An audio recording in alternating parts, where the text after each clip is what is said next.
Yo, yo, welcome back to Trippy Commentaries and our WWE Raw reactions. This is part 2 where we're going to touch on the Shield's brand new member and Seth Rollins' response to the fans needing an answer on why he betrayed his brothers, the Hounds of Justice. I am RJ and I am joined by Corey, who is in Minnesota. Corey, what's up, man? Not much, man. I'm up here enjoying, of course, the home state of former Governor Jesse the Body Ventura, and also a WWE Hall of Famer. Minnesota's got a rich wrestling history. Tonight was another chapter in that on Monday Night Raw. We saw a lot of epic developments here. Yes, and we should mention that Retro Brett has been fired. You know, around here, you either adapt or you perish. Retro Brett perished. I will say that he was fully behind the man we're seeing right now, Daniel Bryan, being stripped of the title. He did want to get that in, that he thought it was, you know, very necessary, and that he is completely behind the authorities' decision to do so, because we will see a very epic match. So selfishly, you know, I hate to see it, Daniel Bryan. I know you're there next to your boy, Dr. Joseph Maroon, who unfortunately has shut you down temporarily. But, you know, it's for the best of the business that you be stripped. And maybe one day you'll get to hold that title belt again. But moving on, let's go ahead and get into a very, very interesting, exclusive interview that Cole did with Rollins, Seth Rollins. And he really gave us an interesting answer here, Corey. What happened and what'd you take out of it? Well, you know, earlier in the night we saw the 3MB. I mean, they got their ass kicked by the remainder of the Shield, Dean Ambrose and Roman Reigns. It was super quick. Ambrose kind of talked in this crazy promo about, of course, Seth Rollins turning. Said he's gonna rip his nose off, and he's gonna rip his hair out and stuff it in his mouth, and just all this crazy stuff. He was really animated, which I love about Dean Ambrose. We saw Reigns, Roman Reigns, of course. He was a little bit, you know, we saw a little bit more personality out of him this week, I feel like, too. He talked about Seth Rollins being scum of the earth, and how they would, you know, the remainder of the Shield, Roman Reigns and Dean Ambrose, would await Seth Rollins' big explanation with Michael Cole later on in the evening. And, of course, that's, you know, that's what we got. You know, the whole thing basically amounted to that Seth Rollins is out for himself. And, you know, the best business move for him was to join up with Triple H and the Authority and turn on the Shield. He talked about this being the evolution of Seth Rollins, and how that, you know, his former partners, you know, they may have thought of him as brothers, but to him they were just business partners. This was some great work by Seth Rollins as far as being a villain. I feel like he's going to settle right into that role very well. He certainly impressed me tonight. You know, he's great in the ring. He talked a lot about how he is the architect and how he was the architect of the whole Shield, you know, dynamic and the success of the Shield. Yeah, what they're hyping as the most powerful trio possibly in WWE history. He was the architect. Yeah, definitely. And, you know, speaking of trios, we ended up seeing the remainder of the Shield, of course, come out like they said they would and start to try to attack Seth Rollins. But we saw the Wyatts actually come out and interfere and cut him off. Bray Wyatt and Eric Rowan and Luke Harper. They all came in and you know, started brawling with Roman Reigns and Dean Ambrose as Seth Rollins made his escape completely out of the building, apparently. Shortly thereafter, we saw John Cena run in to kind of even up the score, joining Dean Ambrose and Roman Reigns, fighting off the Wyatt family. And in the end, of course, they ended up standing tall and getting the upper hand. It was basically a preview for the match, the main event. We saw, you as you said, perhaps a new member of the Shield. To me, I think it's maybe just a temporary alliance due to common enemies. But John Cena teamed up tonight with Dean Ambrose and Roman Reigns. That was certainly an interesting dynamic to see. Definitely. We'll see if, like you said, if it's just because of the common enemy. We definitely have to point out that they showed the Authority, Triple H, and Miss McMahon there, looking at the screen, kind of wondering why the hell would Cena team up with them. They didn't really seem to care too much, but it is kind of interesting that you kind of bring in the Authority kind of perspective of, why is Cena getting involved here now as well. I gotta say, going to the Seth Rollins thing, I really like that reasoning that he gave. It really just reminded me of kind of old school wrestling, of just, why wouldn't I do this? Anything to help myself out. That's what wrestling's about. So it kind of made sense to me. I thought it was a good answer for him, in his first time kind of giving a direct answer to the crowd. But we had an epic event here where John Cena joined the Shield. Now, considering how big the Shield is, this is huge. I mean, they are extremely powerful. They don't have Seth Rollins. Is their permanent member going to be Cena? I don't think we got that answer today. We know Cena is definitely behind them, but it definitely looks like there's still more to come, and I'm sure that'll probably go all the way into the Money in the Bank match, which means we probably will not see John Cena in that championship match. I think he'll be busy helping out the Shield there. But one thing we just got to touch on here, Corey, is John Cena here. The crowd is not 100% behind him. I mean, let's be real. You have the "Let's go Cena, Cena sucks" chant, and the crowd is pretty much 100% behind the Shield. I don't really think that meshes too well together. What did you think about that teaming up? Well, while this arrangement, this main event that we saw tonight, it kind of tied up all of or most of the main storylines going on in the company in like a neat little package. Yeah. To be showcased in the main event. Of course, the whole Shield versus the Authority, the John Cena versus Bray Wyatt. It almost ties in the Daniel Bryan thing as well. Like you said, John Cena, as is usual for a long time now, he's been getting a mixed reaction. I thought that he benefited from, teaming up with the Shield tonight, and the fact that he got a more favorable reaction from the crowd. But to me, other than the Shield, Roman Reigns and Dean Ambrose, which really and truly, they don't even get the same reaction, much like John Cena doesn't. As Bray Wyatt and the Wyatt family, man, that reaction for his entrance in the main event, with everybody with the cell phones up and clapping and all that good stuff, and of course, the chant, he's got the whole world in his hands. Even after that big loss by Bray Wyatt to John Cena, of course, at the Payback pay-per-view, it seems like to me, like he said, he is reborn. He's stronger and more popular than ever. And, I think it's going to be just a matter of time before we see Bray Wyatt as the top guy in the company. I mean, the number one guy above everybody. Right now, with Daniel Bryan out, it's one of those times where everybody has to really step up their game. As you and I, talked about off air, it's a real all hands on deck mentality right now. And it's going to be interesting to see how John Cena, will he be inserted into the Money in the Bank match somehow? Or perhaps will he continue the feud with the Wyatt family? Could we see Cena team with the remainder of the Shield, Roman Reigns and Dean Ambrose, at Money in the Bank to take on the Wyatt family? That's certainly a situation to, monitor going forward here for us, isn't it?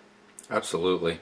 And I definitely can't wait to talk to you about the epic final match, the main event of the night, man. Talk about a really great main event. Seeing the Shield with John Cena versus the Wyatts, who, like you said, man, that's a great entrance they have, and they might be the best thing going in the WWE right now, the Wyatt family, for as crazy as it is, because they're kind of have this cult theme going on, but they're just so good, and geez, man, they are some of the best villains that I can remember in a long, long time. I gotta say, they beat the hell out of your Randy Ortons and some of these other, just not, I don't really think of them as true evil villains. These guys definitely are getting the job done, and we'll see what they did in the main event. We should mention here, Corey, that my girl Paige defeated Alicia Fox. So they're still continuing with that. Alicia Fox, another kind of disappointing hissy fit at the end. She's not even as crazy as she was. She was kind of going off on another diva there. So really interesting. I have a gripe on how they're using Paige right now. I wish they would get her involved in some better storylines rather than just her holding the title, and that's about it. Jack Swagger came out and defeated Santino, Corey. You know, who cares about that, right? Yeah, pretty much. You know, Santino is comic relief at the, you know, that's kind of his designated spot. Jack Swagger and Zeb Coulter. You know, Zeb Coulter's pretty funny. He's great on the mic. Of course, Jack Swagger isn't. He is decent in the ring. I feel like it was a good move to separate Cesaro from Jack Swagger and Zeb Coulter and put him in the position that he's in now. There's not really a lot to say about that match. I assume we're going to end up seeing that to be one of those short-term feuds. Maybe they might get an undercard match at the pay-per-view with Santino versus Jack Swagger. Yeah, basically, Zeb Coulter has that list of people that they want to deport, or he wants to deport, and Santino's on it. So there you go. All right, so yeah, I don't think there's anything else to talk about here, Corey, but the epic main event. We had the new look Shield. Dean Ambrose, Roman Reigns. Corey and I are huge fans of both of these fighters, and we both think they have extremely bright futures ahead of them. I mean, future is so bright for these guys, they got to wear shades. They teamed up with John Cena, longtime WWE superstar, which I don't really think they needed a guy on that level to make them any bigger, but they got it. And they matched up with the Reborn Wyatts. You had, as you mentioned, Corey, Bray Wyatt coming off a crushing defeat. This was his first match on Raw since that defeat to John Cena, where he was put in a box and, you know, basically put to sleep. But you had him show up with this apparently reborn persona, same intro, had a lot of hype coming into the match. This was a good one, Corey. Yeah, definitely. You know, this whole storyline with the Shield, of course, Seth Rollins turning on him. It's super hot right now. Roman Reigns and Dean Ambrose are really over.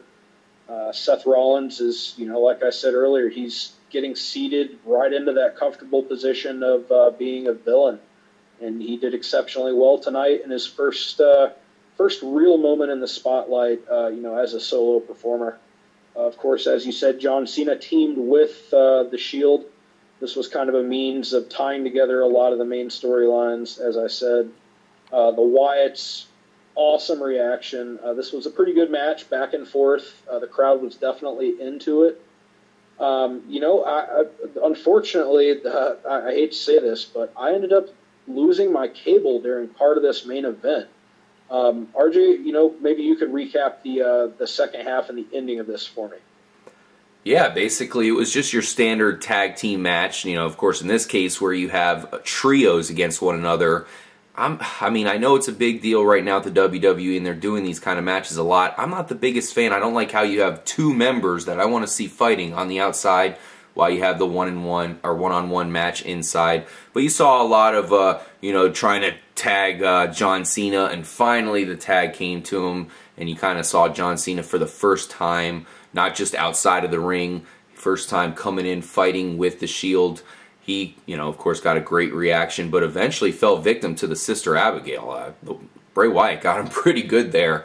But what happened, Corey, was eventually when they finally tagged in Roman Reigns, as you can imagine, he completely brought the pain. I mean, he knocked out everybody, eventually spearing Eric Rowan and getting the victory. To me, this was all about Roman Reigns just once again appearing to be the beast. He pretty much, as soon as he got in, he kicked everybody's asses and won it. man, Roman Reigns is an unstoppable force, and as long as the Shield, of course in this case just Dean Ambrose, have them, or has him, then they're going to be a force to reckon with. What are you taking from this victory here by the Shield plus Cena? Well, I think that's, it's definitely a logical progression to see Roman Reigns as he has been in the past. I mean, he's been marked as the breakout guy of this faction almost since day one, it seems like. But, I feel like Dean Ambrose has an equally bright future, as you said. Of course, the mixed reactions with Cena, it perhaps did Cena some favors and kept the crowd off his back, at least for the night. Pretty much everybody in this match, I mean, they all get great reactions in one way or another. Of course, they're not getting the typical Divas match where the crowd just could care less reaction, which, of course, is not the desired result if you are a pro wrestler. You want to get some kind of reaction out of the crowd, and we definitely saw that tonight. These guys are all hot. The crowds, they love booing them, cheering them, whatever the case may be. I think in the future, we're going to continue to see Roman Reigns kind of position himself towards breaking out, and, eventually all good things must come to an end completely. I could see Dean Ambrose, perhaps, and Roman Reigns coming into some sort of conflict in the future, and maybe Dean Ambrose taking on more of a villain role, more of a, kind of crazy, unorthodox kind of persona, much like he has now, but more in a villain role, which I think he'd be better suited for. Yeah, and one thing we do predict to happen, or at least I do, I'm sure you agree, Corey, is I expect Luke Harper and Eric Rowan to take over the tag team titles. And then I kind of am predicting that Ambrose and Roman Reigns take the title from them, because that would be a hell of a matchup. You have those two guys, you are taking out Bray Wyatt, but Luke Harper and, Eric Rowan there are both extremely impressive fighters themselves. And they're big guys. That would be a big-time heavyweight match. Like you, Corey, I'm very interested to see what's going to come from Dean Ambrose. I don't think I really agree that he's going to become a bad guy. I think he might be more of a mankind kind of role, I guess you can say. Something like that, where maybe he's the hardcore guy because he's so damn crazy. But I love both of those fighters, man. Roman Reigns, I hope he gets to be as good as we really think he can be. And Seth Rollins, I hate to say it, but his decision, which like I mentioned, I thought was a great decision. I thought it totally made sense. This is going to put him in the limelight as well, and where I would have probably told you before this happened that he's not going to be as big of a fighter as the other two Shield members, I think this definitely puts him on a pedestal, and it'll be interesting to see what ideas they have for him. Is he possibly going to be in this ladder match? Getting back to that ladder match, that was a great match there, the main event. Good to see the Shield come out on top, and it'll definitely be interesting to see what Cena does with them next week if he comes out completely on their side, possibly in his own Shield getup. But finishing off with this ladder match, Corey, do you have any other predictions to talk about before we head into this next Raw? Possibly other fighters joining in, maybe even Seth Rollins here? That could certainly be a possibility. I could see them inserting him into that main event picture, perhaps as the Authority, having a way, also if they were to insert Kane, to where perhaps there would be 3 of their hand-picked candidates to be the face of the company, as they have said before, in Seth Rollins, Randy Orton, and perhaps Kane, if he was to get inserted there as well with Rollins. This is Seth's time to shine. He's really got the limelight right now. Roman Reigns and Dean Ambrose are on deck. Not that they're not shining on their own as well, but time will tell what happens with these young guys and their careers, their futures with the company. It definitely looks good for them, and I'm looking forward to seeing them tangle in the future. Each of them maybe with Bray Wyatt, perhaps on a grand stage like maybe WrestleMania. Definitely, and we'll see if the Hounds of Justice now, I guess, replacing Seth Rollins with John Cena, we'll see if they can stay tight-knit, or perhaps will they be victim to another betrayal. hopefully Dean Ambrose does not betray Roman Reigns or the other way around. And you never know, maybe Cena's trying to get in there to cause some havoc as well. You never know what's going on. The WWE has been extremely shocking as of late.